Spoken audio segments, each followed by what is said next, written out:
Estamos de vuelta en Más Acción Positiva con el licenciado Carlos Molina Mencos.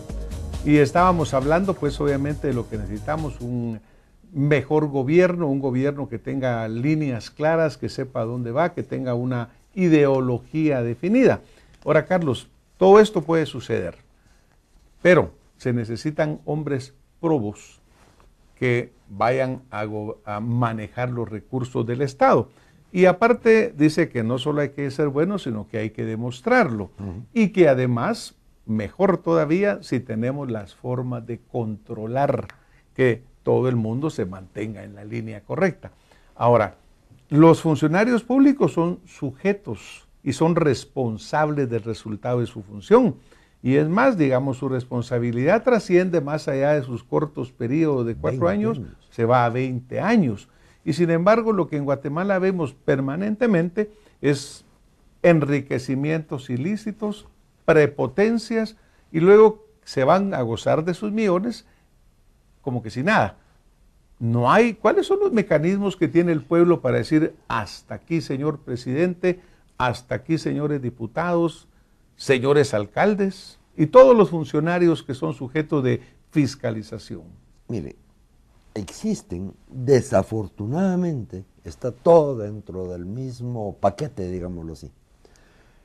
Hay una Contraloría de Cuentas, hay una Procuraduría General de la Nación, hay un Ministerio Público, hay un Procurador de Derechos Humanos, hay una Corte de Constitucionalidad.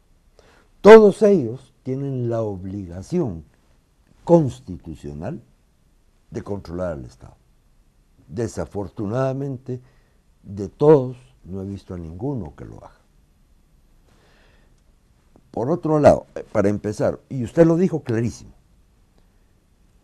Guatemala, la Constitución Política de Guatemala es clara en el sentido que le da libertad al individuo de hacer todo lo que la ley le permite y al Estado solo aquello que la ley, todo lo que la ley no le prohíbe y el Estado exclusivamente aquello que la ley lo faculta a hacer. Sin embargo, hemos visto al Estado hacer muchísimas cosas que no está facultado para hacer y nadie le dice nada.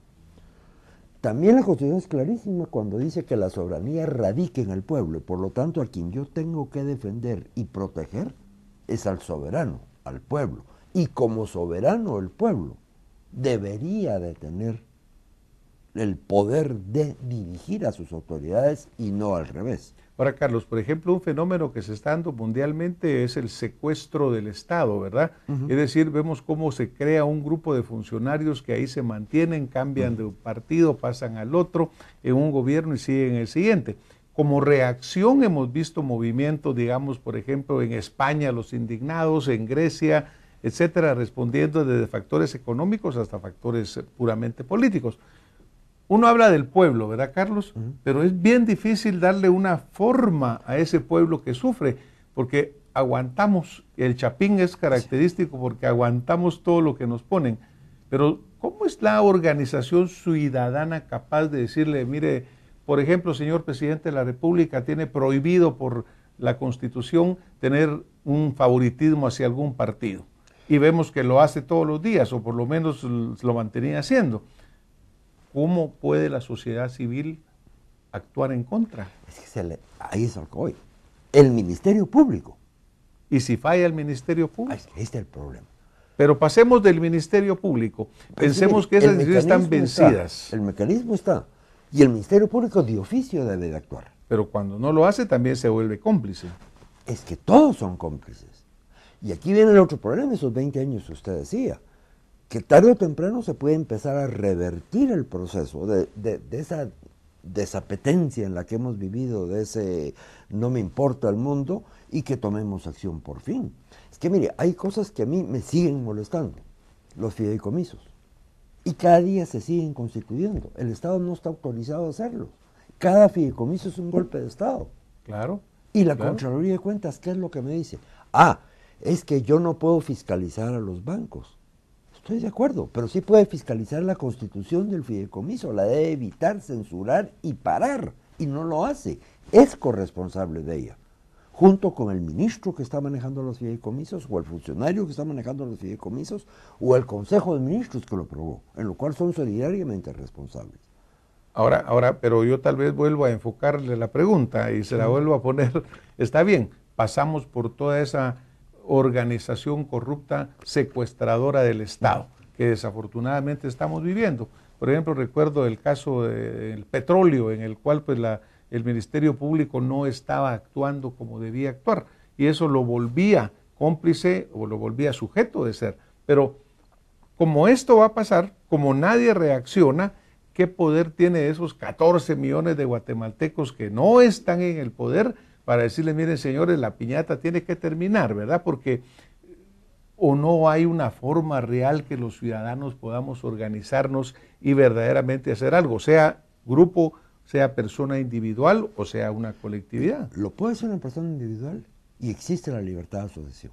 ¿Y por qué no se hace, Carlos? No lo sé.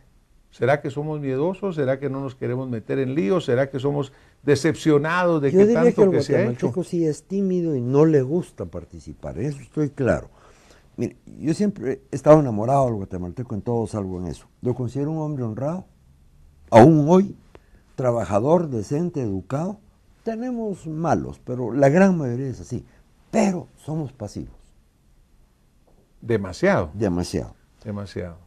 Pero mire, yo lo que sugeriría, lo que no es fácil hacerlo, es formar un partido político por un lado y por el otro algún tipo de asociación cívica que se dedique a esto exclusivamente. Una procuraduría pero del pueblo. Del pueblo y no de... Ahora, no fíjese, del Carlos, Estado. de que, por ejemplo, un partido político, pues ya la gente no quiere ni oír de partidos políticos. Ahorita creo que hay 28 o 30. Entonces, cuando alguien hable partido político, ya va con un San Benito de malo, ¿verdad? No lo sé, pero tenemos que entrar a un partido político. O una organización ciudadana. Pero tiene que haber un partido político. Por otra, solo él puede proponer candidatos, etcétera, etcétera. Pero insisto, ahorita no hay un solo partido político. Hay 20 y pico de grupos, de personas apoyando a alguien para que llegue al poder. Claro, sí, no existen partidos políticos como deberían de ser. Eso. Claro, ahora por ejemplo, digamos, cuando hablábamos de 28 o 30 partidos, creo que van a participar 10 u 11 y el resto verdaderamente están como que viendo qué pasa y dónde se colocan en algún momento. ¿No es eso como que tal vez un camino natural a ir disminuyendo el número de partidos políticos, Carlos? Sí, sí, mire, y es algo que se habló en la Constituyente mucho. Y ayer, por cierto, tuve la gran oportunidad de platicar con un grupo de estudiantes que me invitaron a dar una conferencia. Y una de las preguntas que me hicieron es ¿por qué no se puso en la Constituyente un máximo de 2 partidos? Bueno, tampoco podemos limitar la democracia. No se puede, ¿verdad? Sí. Se oye muy bonito y para ciertas cosas sería muy conveniente, pero tenemos que dar la libertad. Es la misma libertad que fue otra de las dudas de los muchachos, que me encanta siempre oír a los jóvenes, de por qué se permite que sea diputado alguien de solo 18 años sin ninguna preparación. Claro.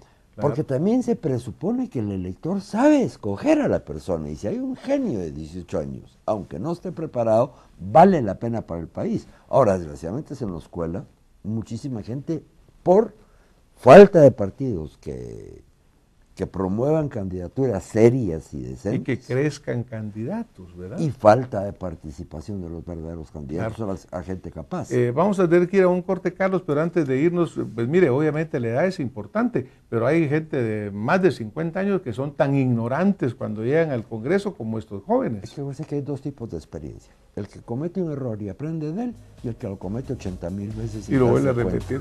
Vamos a un corte y vemos un momento con más acción positiva. Okay.